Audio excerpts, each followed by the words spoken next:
didn't want a reason to do this. Why did it come to this? I had to make a minor adjustment.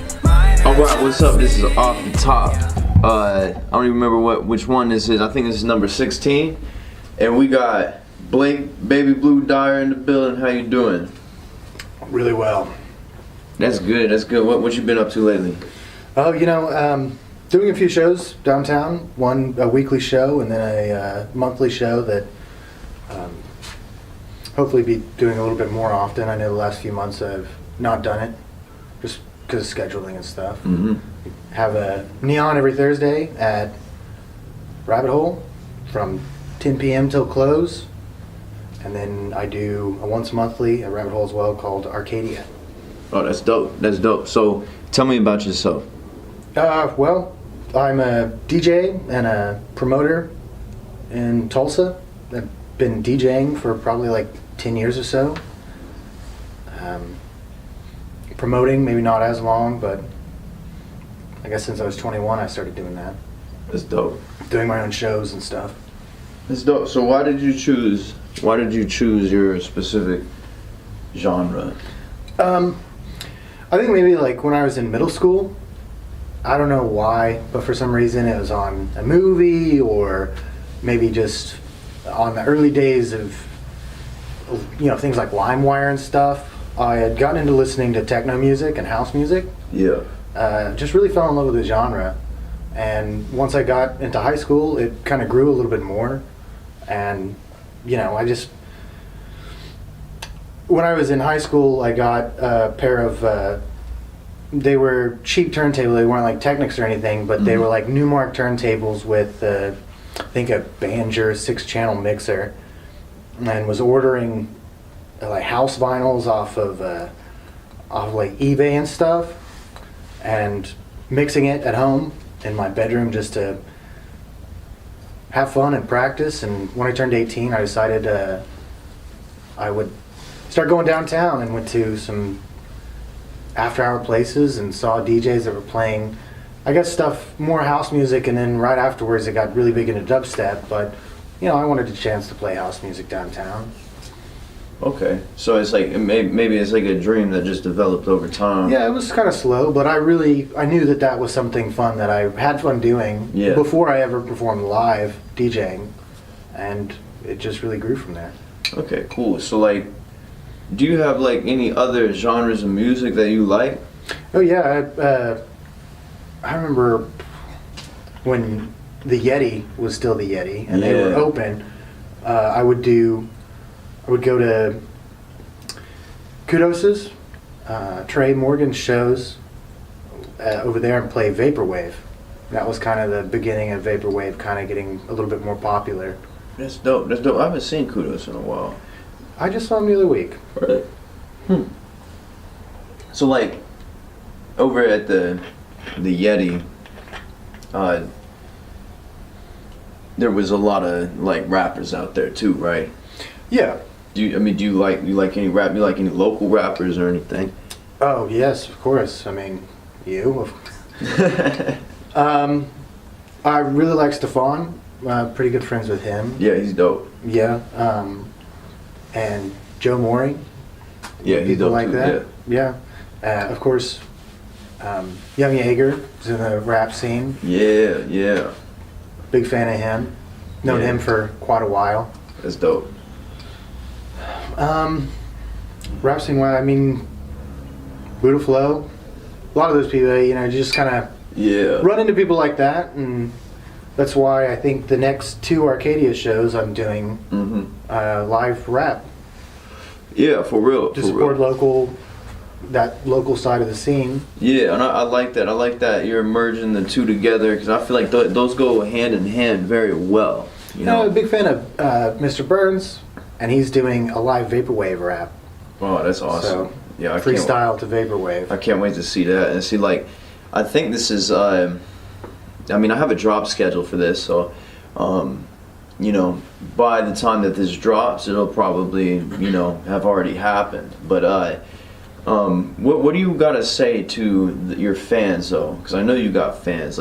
Like, what do you gotta say, like, as an inspirational message, or what would you like to say to the people that support you? Well, be good to each other, I guess. Have fun partying. I mean, don't be irresponsible, but I mean, life's about having fun. And you gotta have a bit of fun every once in a while, because nobody's gonna have it for you. Yeah, for real, for real. Like, I feel like that one caught you off guard. I feel like you weren't expecting that. I question. wasn't. Yeah, like, cause I mean, it's hard to know like what to say. You're like, fans, it's like shit. I'm my biggest fan. You know, like look in the mirror, you're like, hey, you know. But yeah, so like, what I'm curious about it, you know, cause you've dealt with the underground scene a good amount. So like, well, what is the comparison to the bar scene and the underground scene of music or partying? You know, like what is the difference between the pay, or what is the difference between what can happen? Is the underground scene more like sketchy and grimy than the bar scene, or are they pretty much the same, or are they similar? Well, I think the underground scene has to be sketchy and grimy. I mean, that's Yeah. part of what makes it alluring.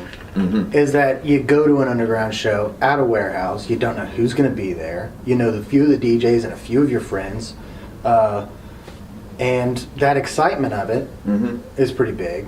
I think if you do it right, and you can find a way to not get in trouble, you could probably make more money in the underground scene. But for people like me who I don't want to get into any legal trouble with hosting illegal raves or anything, bar scene's perfect for me because I guaranteed get paid at the end of the night. Yeah, with a bar. yeah. You know, if I do my job well enough, I'll get really well paid. I mean, I also think the biggest difference between like the bar scene and the underground scene, because for me they've kind of been the same a little bit. Because when I started out and was in the underground scene when I was like 18 to 21, Yeah. the people that are coming to shows now sparsely kind of sprinkled with that same group. So I'm the same people, but they're over the underground part of when they were younger, and I'm over doing that as well. So it's not that difficult when it comes to like the change in crowd or scenery. I didn't have to really build myself back up. Yeah. I think after my divorce, I did have to restart because I kind of stopped there for a while. I did feel like that was kind of a hard reset. But I think the biggest thing between those two groups is that as a DJ, I would say patience. Because an underground crowd, you're in an illegal place already doing a show. Everybody's smoking inside and they're ready for some experience.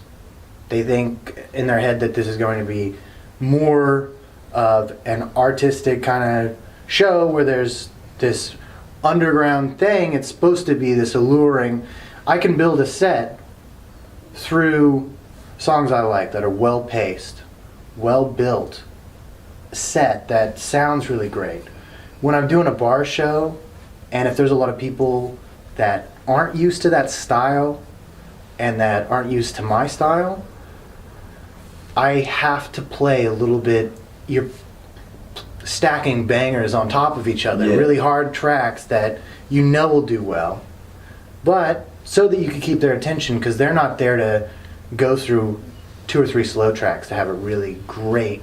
Yeah, you gotta cater. House to the, banger. You gotta cater to the crowd. But there's a downside to that, where if you do an hour set of just really hard-hitting, great house tracks, it might be too much energy, and people are like, okay, well, this is a bit repetitive, and we spent $40 at the bar, let's go somewhere else. Yeah, yeah. But if you play too slow, and you try to build up to those big tracks that really mean a lot to you, People get bored. people get bored with it, especially in a bar crowd that's just kind of roaming. So you kind of gotta hit them with a like slow down, speed it up, slow it down, speed it up. It's a really difficult balance you gotta It's have. like finding that pocket, that right pocket of how to deal with it. So it's like, Yeah. so is it easier to cater to an underground crowd than it is to a bar crowd? I think if you're established enough it's really a lot easier as a DJ. And also, I feel like by the underground time, whenever it's like underground, like that's usually like after hours. You know what I'm saying? So that's like after the bar, or maybe not. But I feel like people in the underground crowd are probably gonna be a little bit more lit. So they're just like, woo, you know. So they're just like, cool, whatever. Yeah, and if they're the people that are really going there to see you, it's not that they're coming there to see whatever track you want to play. They're coming there to see the way that you mix, the way that you play. The music that interests you is going to instantly interest them because they were open to some type of experience already when it comes to, you know, more underground music, especially, you know, electronic music. Interesting. So this is a really deep question that is totally separate from that. Do you think music has anything to do with like awakening the soul? I'm not a spiritual guy whatsoever. So I would say probably not. I think maybe it like dives into our, you know, deeper instinct, kind of more animalistic. Of course, you know, way back when, you know, everybody banged on drums before war to get amped up. Yeah. Whereas kind of So the maybe same that's way. more of like a physical or like a metaphysical, you know, I mean, like banging on a drum, getting hyped up for war is like get you like, you know, like a heartbeat. Get you excited. Yeah. So I mean, maybe that's more of a physical thing, but maybe it also relates more towards a perceptual concept of, you know, if you believe it helps the soul, then maybe it does. Or Yeah, if it makes you feel better, I mean, anything that makes you feel better that's not immediately dangerous to your health is probably good for the soul. Yeah. Okay, cool. So I'm curious. This is totally separate from music or anything like that. Do you believe in New World Order? Oh my God. I ironically probably in the past have delved into lizard people conspiracies. That's the funnest one, I think. Yeah, that one. Go watch it. Yeah, go watch it. If you're already on it, some type of YouTube or whatever, go search up YouTube lizard people videos. There's grainy footage of some security guard for Obama that has a lizard mouth or something. It's that's fucking hilarious. I love all of that kind of shit. Diving into weird conspiracies. So do you think lizard people and New World Order are like congruent, or like do you think those are things that go hand in hand, or do you think that they're like, are those types of conspiracies all the same to you, or do you think I think that people there's a who difference? believe that Yeah. do see a correlation between the two.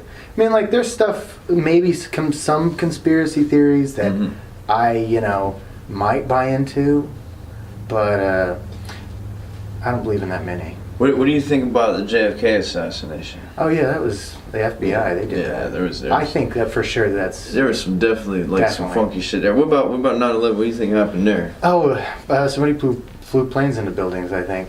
You heard about Building 7? No. You ever heard about Building 7? Was that the? It wasn't the Pentagon one, right? The fact that the helicopter around the same time. See, there's like I think there's like a handful of like buildings that are like part of the World Trade Center, and Building 7 was one of them. I think it had a lot of important documents and stuff in it. So it's like there was the two buildings that got hit by planes. Building 7 was a building that was like a few blocks away that just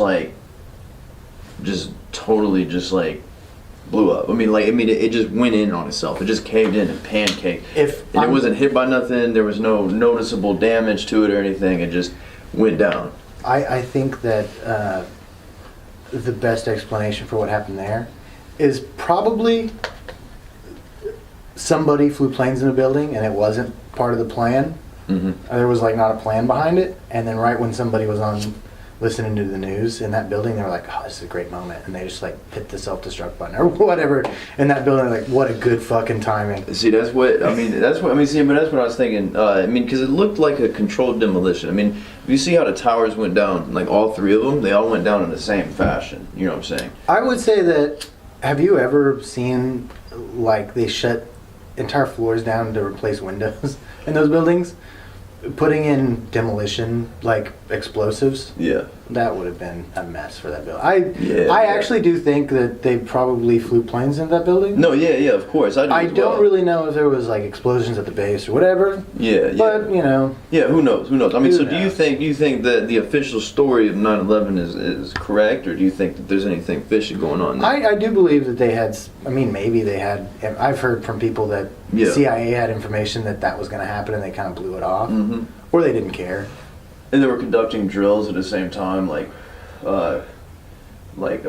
anyways, I mean, that's a whole mess of stuff right there. But I like to ask shit like that because I mean, people No, don't that's fun. people don't really ask stuff like that in interviews. You know, people usually just ask like the normal, like normal stuff. I like to throw in some like things that people aren't expecting. Cause I like to see people's reactions. You know, I think people like to know. You know, but anyway, so like, what's your favorite venue in Tulsa? What's the best venue? Well, might have a.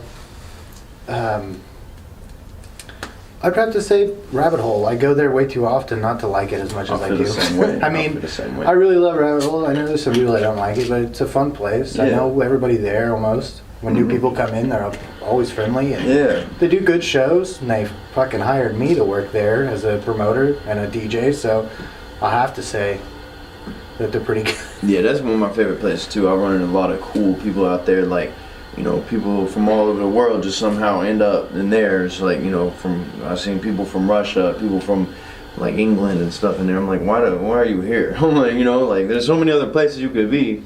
Well, I also think it's like the perfect hole in the wall, like in a good way, hole in the wall, because Yeah. it literally is the rabbit hole. And when you walk in, it's this long hallway that.